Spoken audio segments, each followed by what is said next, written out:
Genshin Impact is a gigantic game. There are so many places to go, quests to complete, so many characters to try and collect, not to mention the materials you'll need for them, that for a new player or even a returning player, Genshin can get pretty overwhelming pretty quickly.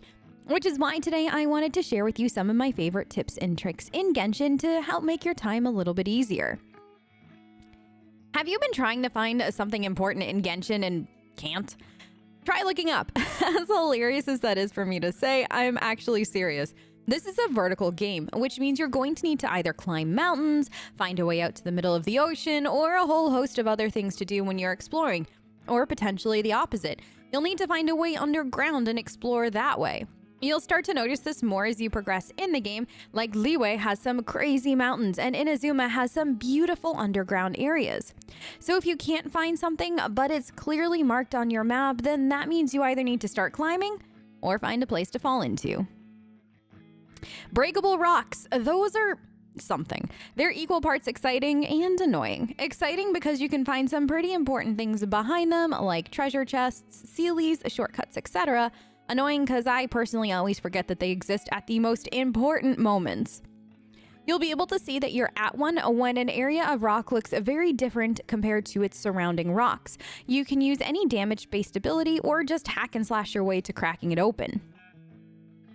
Map pins. Use them. If you watched some of my previous videos, I probably sound like a broken record at this point. But seriously, use them. They're fantastic for marking farming areas for resources so you can easily return. I also like to use them a lot for different areas that I want to either explore or potentially a quest that I can't pick up at that one moment but want to come back to. Use them, keep your sanity when it comes time to farm or potentially do quests down the road. Now, speaking of map pins, let's talk about fishing. It's a somewhat recent addition to Genshin and there are a fair few spots to fish. However, once you find one, it doesn't get added to your map. So make sure you're using those map pins that I just talked about to mark those fishing areas so you can come back and keep fishing if that's your thing. Character bonuses. That's right, every character except the Traveler has a bonus talent / perk. If you head over to their talent section, you can see that the last talent should be what their bonus is. So for instance, if you're going to be farming for Liyue specific resources, bring along Chi-Chi if you have that cute little zombie, as she'll mark them for you on your map. Or if you have Ningguang, bring Ningguang along when you're going or hunting, as Ningguang will mark that on your map as well. You even have characters that'll possibly return materials to you when you're either crafting or cooking, so pay attention and make sure you switch to the appropriate character, as that'll help you maximize your resources and potentially save you some farming time later. Also, while you're on the talents page, make sure to up your character's talents. You're welcome. Have you done your character trials / test runs yet? Every banner that rolls through new characters or rerun characters has character trials that can be accessed through the event menu. It's a fantastic way to get some free resources, even if you already have that character in your arsenal. Also, it's a fantastic way to see if you actually are going to like this character before you start pulling for them.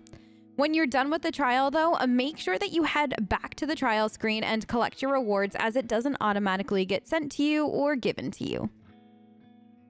The Battle Pass. This is literally one area of Genshin I get the most questions on, so let's break down a few quick important points.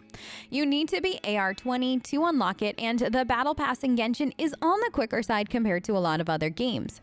It normally lasts 6-ish weeks, and you can see exactly how much time is left on the Battle Pass in the bottom left-hand corner. The paid for track, which is on the second row of rewards, only lasts for that specific battle pass, and it does not carry over no matter what day you bought the paid for track on, either the first day or the last day. It always is going to last just for that battle pass. So I cannot stress enough how important it is to double check how long you have left to grind out that specific battle pass before purchasing the paid for track for either option in order to get everything that you want out of it. I also want to mention that during major updates, the Battle Pass does go down / disappear until the new update goes through.